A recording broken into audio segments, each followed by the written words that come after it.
So yeah, transportation is kind of a big deal. I'm pushing the right button. It's not going. Oh. By now? There we go. So Tennessee Transportation Council, we're in an interesting position. We don't own, operate, or maintain any transportation infrastructure. But as a planning agency, we want to work with our member agencies and convene the folks that do work on this stuff. And you might wonder, well, why does that matter? Well, every area of the country that's got 50,000 more people in a central city has an organization like GTC. It's called the Metropolitan Planning Organization. It's a creation of the federal government and recognizes that decisions, transportation investment decisions, policy planning decisions are best made at the local level, not in DC. But I've sketched out on this map the 34 MPOs that are in the path of totality. And you know, again, these are not the agencies that are running the traffic, they're not the highway departments, but they're working with them. And a few months ago, I reached out to say, hey, anybody doing anything with the eclipse and you want to co-present at our national conference in September? A lot of them were like, oh, I didn't know about this. Thank you for telling me. That was a little disappointing because somebody on my staff went to a conference in 2018 and heard about the lessons learned from 2017 and said, ooh, there's a lot of traffic. Oh, it's coming to Rochester. Came back and told me. So at our agency, we've been in the fold since 2018, been working with Deb. What, 2019 we met, I think? Or was it late 2018? It was 2018. Yeah, so we've been working at it and like everybody's doing that. Well, apparently not. So in Rochester, sunny Rochester, yeah, we're uniquely positioned in that we're the easternmost city in the path that has a planetarium and science center. So when you look at that eastern seaboard, the Boston to DC corridor, they're not in the path of totality. Our expectation is that's where we're going to be drawing people from. Boston to Springfield, to Hartford, Connecticut, New York City, Philadelphia, Baltimore, DC, all these places are within 400 miles of Rochester. It's a day trip. But we have a very large lake to the north. We have Buffalo, Erie, Cleveland, a whole lot of places to our west that are also in the path. We don't expect to draw people from the west. We expect them to come from the East Coast. So they're coming up these different roadways. These are where we're going to have trouble, particularly right after the event, the horror stories you hear. This is what a rural road was like, you know, a 2-lane road. Well, we're going to get those kind of traffic. On the interstate, you're going to get backups. I was just saying to the folks beforehand, one of the things I really hope that our toll road, so it's I-90, is the New York State Thruway. They have message boards all the time about, you know, there's a crash ahead, construction ahead. I want them on that day to say, it's going to get dark at 3:30. Don't stop in the middle of the road. Because that's the worst thing. And we're hearing things about, anecdotally, I don't have the source, but someone's like, yeah, somebody put out there, you know, some of the best viewing opportunities, pull over in the shoulder on the New York State Thruway. That is the wrong message. If anybody in your communities are saying, pull over on the highway, no, get off the exit, go into the community, get off at a rest area.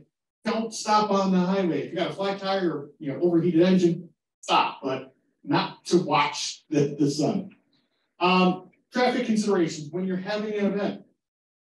We're looking at this as a major event spread out at lots of locations. It's not one venue. We have a 9-county area. We're going to have hundreds of venues. In some respects, that's good because you don't have to try to fit everybody in one spot like we did last weekend for a PGA golf tournament where over 200,000 people. That tournament at that country club, you didn't get a chance to drive in there. There was satellite parking lots around, and you went to one of those parking lots and you got in a shuttle bus. They brought in coach bus drivers from other states. PGA brought them in and said, you know, this is the only way you're getting. They had some limited parking for people with handicap parking permits, and like the VIPs got valeted in and out, but there was no parking on site. But again, that many people. We're not expecting any single venue to have that many people, so you have to start thinking, well, where will they park? Do you want roads in area to be closed? Does it make sense in the small local roads? How do you plan for emergency services? We might have big crowds downtown, but ambulances, police, fire, they still need to get through. You want to create a lane. You want to pre-deploy resources so that, they can respond. We had a meeting a few weeks ago with one of the ambulance companies, and we have the Erie Canal comes through our area. And there are bridges over the Erie Canal that sometimes have to be lifted so boats can go under. We have a community called Fairport. They do a lot of big events in communities right down on the canal. They take advantage of it. But the ambulance company said, it could be tricky enough crossing that canal to respond to a call. Now we're going to add, a couple thousand people here for an event. I'm going to have to pre-position an ambulance south of the canal and north of the canal to be able to respond. But they needed to be aware that this was even happening. And that's where we want to make sure, from a transportation standpoint, it touches on every other sector. So raising that profile. But at the end of the day, routine travel still needs to be accommodated. People still have to get to jobs. People still have to get to appointments. Hopefully, like we heard this morning, your routine appointments can be deferred. Buses still have to run. There's a lot of stuff that they can't stop. So routine travel still needs to be accommodated. One of the things that we're trying to do is map out and continue to work with Dave Schneiderman and the team at the Rochester Museum and Science Center.